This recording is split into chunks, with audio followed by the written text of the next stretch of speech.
Bienvenidos una vez más al ciclo de entrevistas de Cuota AI, el Observatorio de Impacto Sostenible. Hoy vamos a hablar del ODS 13, de la Acción por el Clima, que es el desarrollo de soluciones efectivas para la reducción de las emisiones. Contamos hoy con el equipo, con bastantes personas, con el equipo de Colair. Bienvenidos a todos. Muchísimas gracias por vuestra atención hoy. Vamos a hablar con Hanli Gaviria, que es directora de proyectos de descarbonización de Colair. Tenemos el placer también de contar con el doctor Baldassano, que es profesor emérito de Ingeniería Ambiental de la Politécnica de Cataluña. Contamos también con el gerente de la compañía, César Meneses, y con una ingeniera ambiental llamada Sara Giraldo. Muy buenos días a todos y muchísimas gracias por estar aquí. ¿Qué hay? Buenos Buenos días. días, Mar. Buenos días, gracias por la invitación, Mar. Empiezo por ti, Hanli. Desde la perspectiva empresarial, ¿no? ¿Por qué crees que es fundamental que las compañías trabajen en el ODS 13? Bueno, pues básicamente porque esto implica un riesgo económico y social. O sea, la contaminación y las emisiones de gases de efecto invernadero afectan a la salud de las personas, directamente a la salud de las personas, al ecosistema, a la estabilidad económica, y esto genera finalmente costos asociados a crisis climática, regulaciones cada vez más estrictas, etcétera. Entonces, para las empresas es importante integrar la acción, o sea, es fundamental integrar la acción climática del ODS número 13 en su estrategia y esto pues claramente significaría proteger, o sea, luchar por proteger la salud pública, reducir los riesgos operativos y mejorar su competitividad. Y para ello, pues clave las acciones como tal de plan de acción de la Unión Europea que involucra la energía, la tecnología, las políticas y el impacto pues que todo esto genera. De eso precisamente te iba a preguntar, ¿no? Que cuáles eran las principales estrategias o si nos podías poner algún ejemplo de esas acciones, ¿no? Que nos permitan adaptar un poco la acción climática, ¿no? Al ser un tema un concepto tan general, pues que nos pudieras poner algún ejemplo. Por supuesto, Mar. Bueno, como son los 4 pilares del Plan de Acción de la Unión Europea, el de energía, tecnología, políticas, el de impacto, me gustaría hoy puntualmente centrarme en el de la tecnología. ¿Por qué? Porque existe hoy por hoy una tecnología muy poco conocida que se llama la tecnología DAC, ¿vale? Esta es captación directa del carbono, ¿sí? Entonces, en este caso, claro, este tipo de tecnologías que se han patentado a nivel mundial y que más adelante vamos a hablar de este tema, pues nos implica el empezar a detectar, a sensibilizar un poco en cuanto a la contaminación atmosférica general, ¿no? Porque yo, por ejemplo, los invito a haceros una pregunta, ¿sí? Como seres humanos, como empresarios, etcétera. Nosotros respiramos un aire limpio 100% puro, sí o no. Bueno, otra pregunta importantísima para respondernos es, ¿el aire es un recurso ilimitado o limitado? Bueno, pues ya sabemos que es un recurso ilimitado, ¿vale? Entonces, ¿qué debemos hacer como comunidad, como empresarios, como seres humanos que habitamos esta tierra? Pues empezar a trabajar en y me encanta muchísimo traer a colación una analogía que habla justamente de un jardín que tenemos que es la atmósfera y toda esta atmósfera pues digamos que tiene diferentes tipos de contaminantes, ¿no? Y entonces lanzamos por ahí latas, plástico y diferentes tipos de desechos, ¿vale? Puntualmente, por ejemplo, las latas significan el CO2, ¿vale? Y si nos adentramos a ello, y si a alguien, ¿no? Que se le ocurrió, oye, hoy hemos detectado que este tema de las latas pues nos está causando muchísimo problema. Entonces vamos a empezar a trabajar por las latas, ¿vale? Y esto significa el CO2, ¿vale? Pero ¿qué pasa con el resto de contaminantes? Hoy por hoy estamos trabajando en la descarbonización como tal, sí, atmosférica, pero también deberíamos empezar a trabajar desde un punto mucho más integral que involucre, mira, temas tan puntuales como no solamente los gases de efecto invernadero, sino también el material particulado, que estoy segurísima que el doctor Baldassano nos compartirá muchísimo más, nos ampliará mucho más esta perspectiva y la importancia de poder fijarnos en una solución integral a través de este tipo de soluciones que brinda, que ya existen en el mundo, porque es una tecnología a la que ya podemos acceder, pues empezar a implementarla como compañía y aterrizarla en nuestras soluciones. Muchísimas gracias, Hanli. Seguramente que nuestros oyentes se habrán planteado, pues con tus preguntas, pues esas dudas, ¿no? Porque lo del aire que sea finito, ¿no? No se me había ocurrido. Señor Baldassano, doctor, el ODS 13, como bien decía Hanli, abarca una amplia variedad de iniciativas relacionadas con la mitigación y con la adaptación al cambio climático. ¿Qué tipos de proyectos pueden desarrollarse dentro de este marco? ¿Y cómo pueden, de alguna manera, las empresas diseñar políticas sostenibles que sean también económicamente viables? A ver, la actual situación climática tiene una historia de 275 años. Es decir, empieza con la máquina de vapor y es cuando empezamos a utilizar progresivamente y en el siglo XX de forma ya intensiva los combustibles fósiles. Y los combustibles fósiles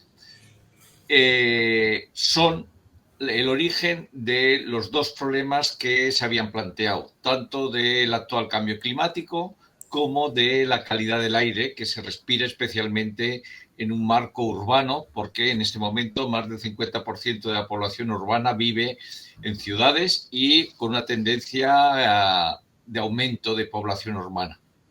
Por lo tanto, dentro de ese marco de las ODS, tenemos un problema muy serio de esquema de funcionamiento de nuestra sociedad y es que tenemos que dejar de usar los combustibles fósiles. No es una cuestión de capricho tecnológico, no es una cuestión de elección tecnológica, es una cuestión de que el uso de los combustibles fósiles lleva su combustión y eso genera CO2, vapor de agua y gases contaminantes como los óxidos de nitrógeno, como material particulado. Pensar que en este momento se están emitiendo del orden de 35 gigatoneladas, es decir, eso es 10 a la 9 toneladas anuales de CO2 y si lo miramos en términos de gases de efecto invernadero equivalente, más de 50 gigatoneladas. Y tenemos un problema muy importante de contaminación atmosférica en el entorno urbano. La Organización Mundial de la Salud estima que la contaminación atmosférica en este momento genera entre 6 y 8 millones de muertes prematuras a nivel mundial. Por lo tanto, pero ahí hay un elemento diferencial importante. Es que la calidad del aire es un problema local, regional, y con una escala temporal de horas, días, semanas. En cambio, el problema de cambio climático es un problema global de todo el planeta y con una escala temporal de cientos de años. Porque todo el CO2 que hemos emitido va a estar más de 1000 años en la atmósfera. Por lo tanto, un elemento clave es que tenemos que dejar de utilizar los combustibles fósiles, reducir las emisiones de CO2 y eso implica un cambio total tecnológico, un cambio total de comportamiento social, de repensar cómo estamos funcionando y, como bien se decía, uno de los elementos, pero que en este momento está todavía de una forma muy primaria, aunque se lleva más de 25 años impulsándolo, es la captación de ese CO2. Entre otras cosas porque si lo miramos desde la perspectiva del clima, en este momento ya estamos por encima de los 425 partes por millón de CO2, cuando Al final de la última glaciación estábamos a 290, por lo tanto es un incremento terrible y muy importante, pero a nivel de concentración en la atmósfera eso nos da un problema porque es una concentración pequeña. Pero eso es uno de los elementos característicos del papel que juega el CO2 y otros gases de efecto invernadero. Por lo tanto, la captación es una de las opciones, pero hay que ser objetivo. En este momento es una opción controvertida, pero también muy limitada. Pero es importante que se desarrolle tecnológicamente porque la capacidad de compensación por los bosques también es limitada. Y tenemos que saber que en este momento, para que las temperaturas medias globales no se disparen, nos queda un horizonte de emisión de 6 años si no queremos pasar los 2 grados centígrados de incremento de la temperatura media global. Doctor, me encantaría que nos contaras un poco acerca de los conceptos, que nos contaras a todos acerca del concepto de emisiones y las emisiones, que son tan importantes y es algo de lo que muy poco se habla. Bien, la emisión es los gases o el material particulado que vemos que sale por el tubo de escape de un motor de combustión interna, o los gases que salen que vemos que salen por una chimenea. Esos son los dos casos más visuales de lo que es la emisión. Es lo que estamos inyectando directamente en la atmósfera y alterando su composición. Y me repito, a nivel de contaminación atmosférica es importante a la escala del aire que respiramos inmediatamente en horas, días, semanas. Y a nivel global, el CO2 no nos afecta a las concentraciones que está. En este momento está a 425 el valor medio. Tendría que subir a 5.000 para que nos generara problemas de contaminación por CO2. Por lo tanto, una cosa es contaminación atmosférica y otra cosa es cambio climático. Emisión son los valores que medimos, viene en la calle, viene por las estaciones de monitorización. Es realmente las concentraciones que tiene el aire cuando lo estamos respirando o cuando afectan a los bosques o cuando afectan a terrenos de agricultura, etcétera. Es decir, la emisión es lo que enviamos y la emisión son los valores que quedan en la atmósfera después de esa emisión y después de su dispersión en la atmósfera. Esa diferenciación de estos dos conceptos son fundamentales. Y acabo y complemento con otro detalle. Por las chimeneas, por el tubo de escape, también sale vapor de agua. Y el vapor de agua también es un gas de efecto invernadero muy potente, pero que, a diferencia del CO2, del metano o de los otros contaminantes, no, aunque lo emitimos, no se acumula en la atmósfera, porque la concentración la cantidad de vapor de agua que está en la atmósfera viene regulada por la temperatura del aire. Por lo tanto, a medida que calentemos la atmósfera, tendremos más vapor de agua y es un efecto de retroalimentación. Y hay un efecto para el marco del ciclo hidrológico, es un efecto esponja, pero es importante remarcar que hay vapor de agua, juega un papel importante en el comportamiento atmosférico, sobre todo en el cambio climático y en los patrones de precipitación para la disponibilidad de agua por la población, por los sectores agrícolas y ganaderos, pero su cantidad en un metro cúbico de aire, que sería una emisión, está regulada por la temperatura del aire. Muchísimas gracias. A mí me surgen más preguntas en este ámbito, ¿no? Realmente, ¿qué proyectos se están llevando a cabo desde su experiencia? ¿Qué proyectos innovadores o dentro de lo que sería en el marco del ODS 13 se están llevando a cabo a día de hoy, ya sea en España, en Europa, en el mundo? A ver, hay muchas respuestas a eso, pero podríamos marcar. Una que se ha llevado en el sector de la generación eléctrica es, primero, pasar desde los años 80-90 del siglo pasado, pasar a combustibles más limpios. Es decir, hemos dejado de usar fuelóleo, hemos dejado de usar gasóleo y las centrales térmicas actuales, que además han aumentado su eficiencia energética desde un 35 a un 55-60, están usando gas natural, metano. Pero aún así emiten CO2. Por lo tanto, ese gran cambio tecnológico en la generación de electricidad que se está dando a nivel global, afortunadamente, aunque hay toda la movida norteamericana con el actual presidente Trump, China sigue en esa línea, a pesar de que genera mucha electricidad con carbón, pero es el país que más energías renovables está instalando y sigue en ese plan. Es decir, que hay una primera línea de reducción de emisiones de gases de efecto invernadero y, en consecuencia, de contaminantes atmosféricos por dejar de usar combustibles fósiles para producir electricidad mediante energías renovables, esencialmente energía eólica y energía fotovoltaica, que a nivel individual, en según qué contextos, también podemos hacer instalaciones de autoproducción individual en nuestras casas.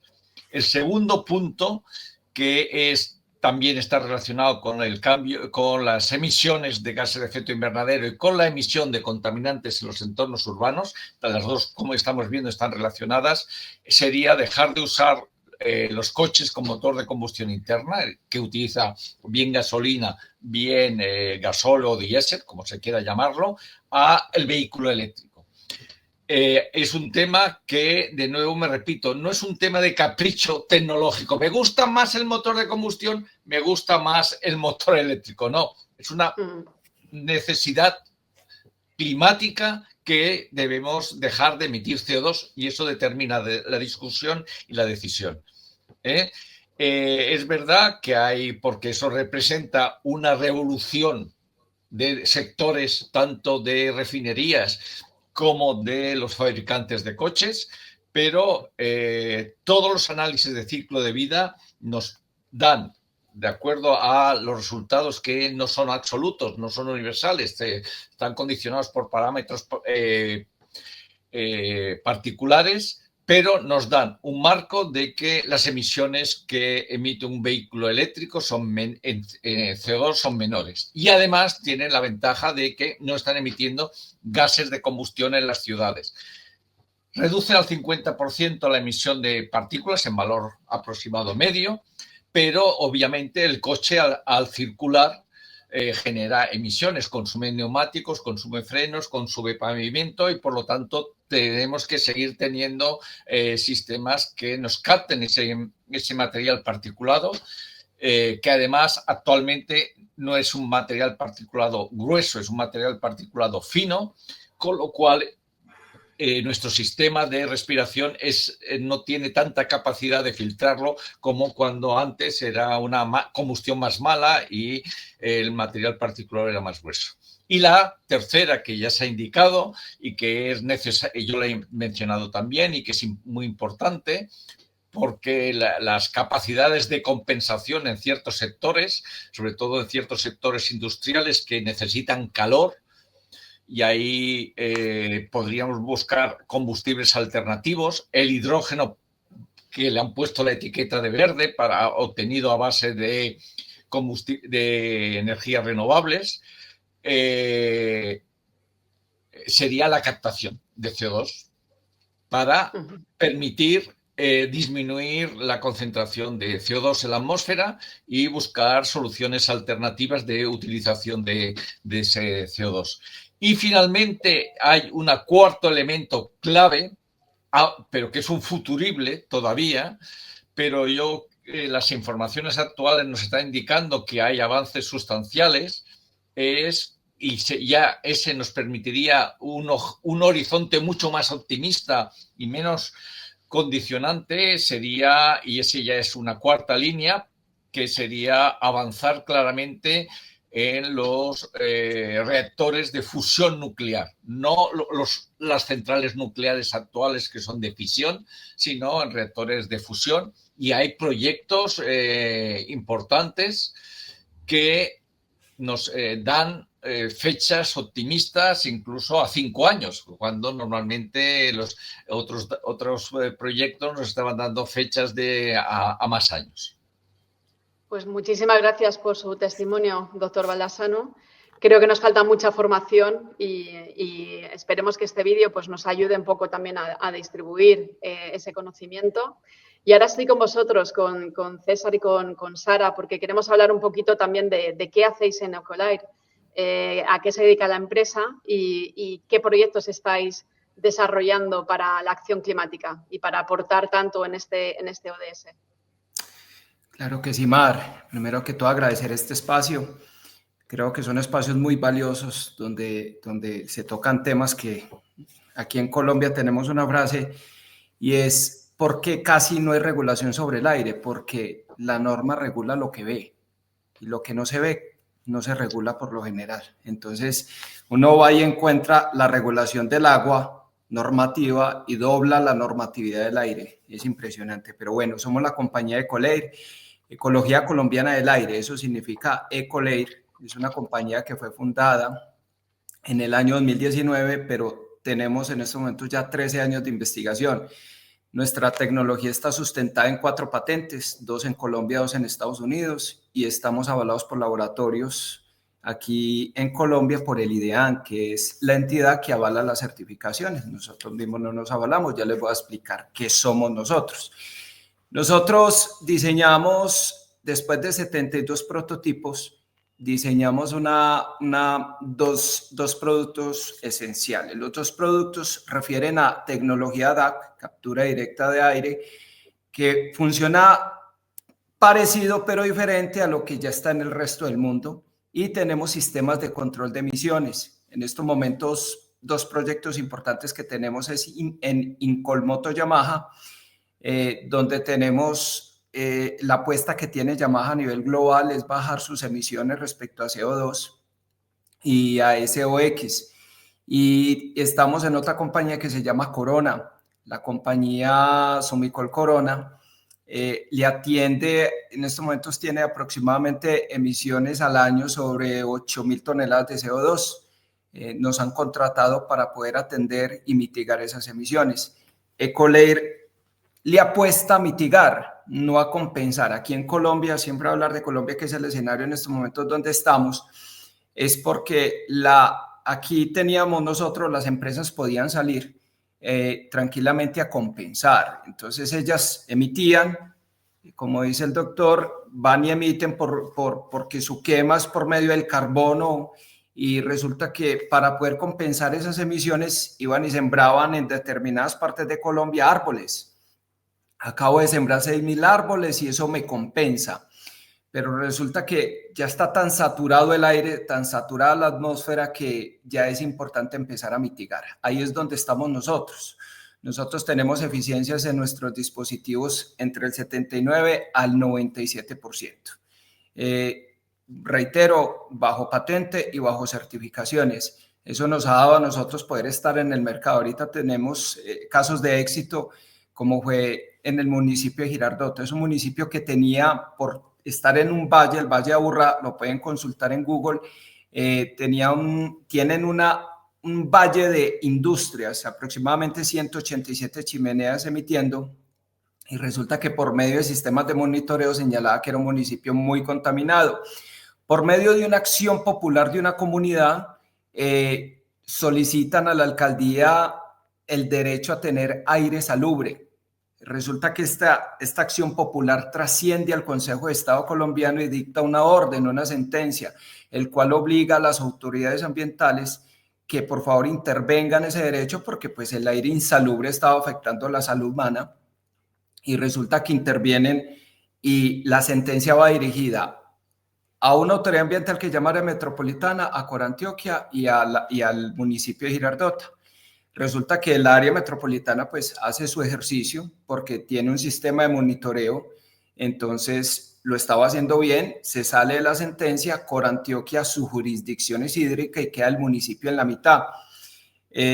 Nosotros llegamos al municipio y propusimos nuestra tecnología. Inicialmente era nuestro primer ensayo en el año 2020, estábamos en tiempo de pandemia, pero era necesario. Y acá propusimos una APP, se llama Alianza Público-Privada, donde nos teníamos que ensayar, practicar 6 meses en el municipio y después hacernos certificar por medio de un laboratorio que fuera avalado por el IDEAN. Ahí estuvimos en esos 6 meses y tratando solamente diario 70 toneladas con un dispositivo que teníamos. Después de eso, pues arroja altas eficiencias por medio del laboratorio y eso nos permite llevar a un contrato y estar en los 3 años posteriores a dicha administración, y pudimos subir más la capacidad de nuestra planta de tratamiento de aire, porque tratábamos directamente las chimeneas que venían en un aire combinado de acuerdo a una rosa de vientos que teníamos calculado. Eso fue lo que hicimos, que fue el primer caso de éxito respecto a plantas DAC. ¿Qué es lo que sucede? Resulta que nosotros entregábamos y buscábamos mitigar, y la mitigación atiende a que lo que yo capturo no puede volverse en un contaminante más fuerte, porque entonces, ¿qué pasaba con lo que capturo? Desarrollamos en su momento bolsas biodegradables, también certificadas por una universidad aquí en Colombia, que es la Universidad de Antioquia, pero resulta que esa misma bolsa, pues, se biodegradaba, pero volvía y soltaba el CO2. Esto nos llevó a hacer una investigación mucho más amplia, y en la actualidad lo que estamos haciendo es fijar el CO2 en un material postindustrial. Eso es lo que estamos haciendo adoquines, estamos fijando la contaminación que atrapamos en materiales ecosostenibles, que también están en certificación. En estos momentos acabamos de llevarnos uno de los ladrillos que tenemos adoquines para una universidad de Massachusetts, para poder atender la resistencia y cuánto estamos fijando de CO2. ¿Por qué? Porque la orca que está en Islandia lo que hace es fosilizar el CO2, lo entierra bajo el mar, pero esto lleva a que su huella de carbono en ese proceso sea 1 a 1. O sea que sí es cierto que va y entierra 1000 años, pero también contamina 1 tonelada, o sea, están contaminando igual. Nosotros estamos en cálculos energéticos 6 a 1 aproximadamente. 6 a 1, ¿por qué? Nuestra forma de producir la tecnología es más eficiente dentro de lo que hacemos. Nosotros, una de las cosas importantes es que en la tecnología no soldamos, sino que tenemos broches de seguridad. Eso permite bajar la huella de carbono de la misma compañía. Entonces, ¿qué productos tenemos? La tecnología se llama FIBA, funciones integradas de valores atmosféricos, y la sustancia con que atrapamos los contaminantes se llama LAMEP, Laboratorio de Meteorización Polimérico. Lo que hacemos ahí es recircular, mantener un pH firme para después retirar y poder hacer materiales ecosostenibles revueltos con otras sustancias de la patente. Bueno, actualmente en Ecolair estamos desarrollando estas tecnologías que nos permiten la captura y la transformación de gases de efecto invernadero y varios contaminantes atmosféricos. Esto contribuye directamente en la reducción de emisiones y en la mejora de la calidad del aire. Adicionalmente, como lo mencionaba César, nosotros promovemos una economía circular mediante la reutilización de estos residuos contaminantes en los nuevos productos. Esto lo que realiza es la reducción directa en la presión de los recursos naturales, y reforzamos nuestro compromiso con la acción climática, específicamente con el ODS 13. Muchísimas gracias, César y Sara. Haldi, finalizo contigo. ¿Cómo crees, desde tu punto de vista, cómo puede ayudar Ecolair a la industria de turismo? ¿Cuál sería el caso de uso donde lo podríamos utilizar? Bueno, pues muchas gracias, Mar, de nuevo. Encantada de poder contarles ahora sí este gran proyecto que va a gran escala, y es justamente teniendo en cuenta el proyecto que ha mencionado César en Girardota, en Barbosa, no extrapolar este proyecto a el turismo, a la industria turística. ¿Cómo? Desarrollando e impulsando destinos turísticos sostenibles, destinos turísticos, territorios que respiren el aire más limpio, ojalá, de la Unión Europea.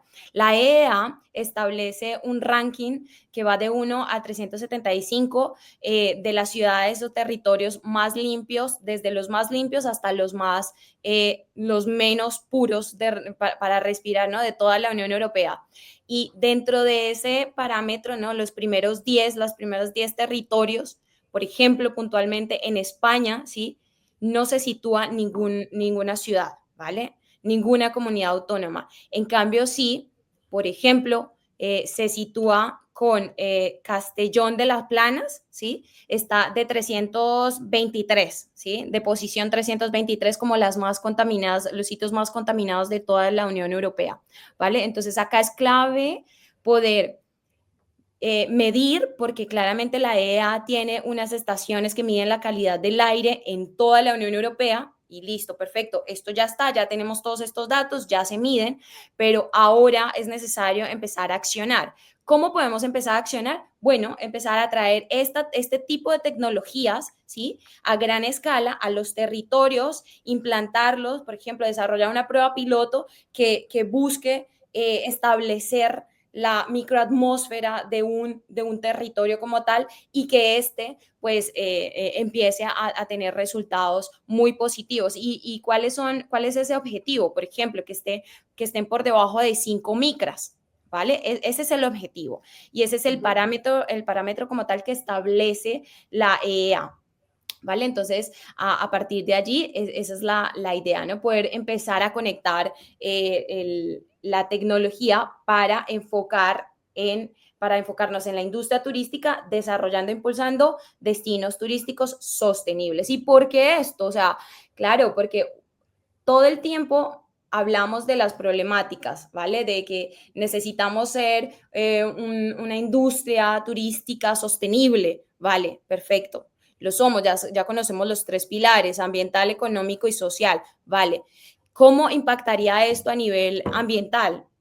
¿Cómo este tipo de tecnologías puede a su vez relacionarse e impactar a lo económico? Que por supuesto, o sea, imaginémonos acá ahora mismo por uno de los proyectos que hoy por hoy están siendo tratados acá directamente en el gobierno de las Islas Baleares, que se llama el CIA, Centro de Innovación del Aire, que busca justamente esto, que las Islas Baleares puedan destacarse como uno de esos, o si no, ¿por qué no?, el primero en esa lista de la EEA que diga que, oye, en las Islas Baleares tenemos respiramos el aire más limpio de toda la Unión Europea y, ¿por qué no?, posteriormente del mundo, y empezar a mirar como por un proyecto mucho más macro, ¿sí? Mucho más visionario.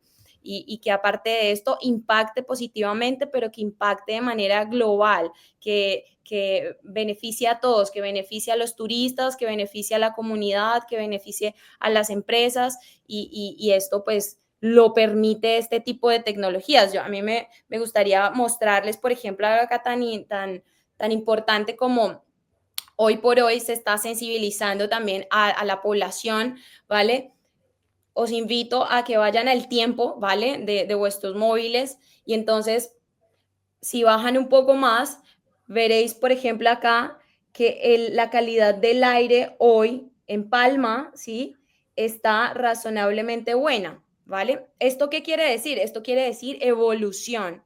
Esto quiere decir que ya estamos empezando a tener información, que todos ya tenemos acceso a esta información, que no solamente está publicada en la EEA o en los informes del gobierno, sino que ya los ciudadanos, los turistas pueden decir, ok, ven, entonces, pero entonces si hoy estoy respirando el aire y es razonablemente bueno y quizás si hoy yo tengo planeado viajar, ¿no?, a otra ciudad, a otro destino, entonces voy a consultar antes de viajar cómo está el aire en este lugar, porque es que ese viaje ya no solamente va a significar un viaje por ocio, ¿sí? Ya hemos visto que las personas, que los turistas están mucho más concienciados en este tema de la sostenibilidad ambiental, sobre todo, también social, pero importantísimo poder sacarlo, ¿no?, ponerlo allí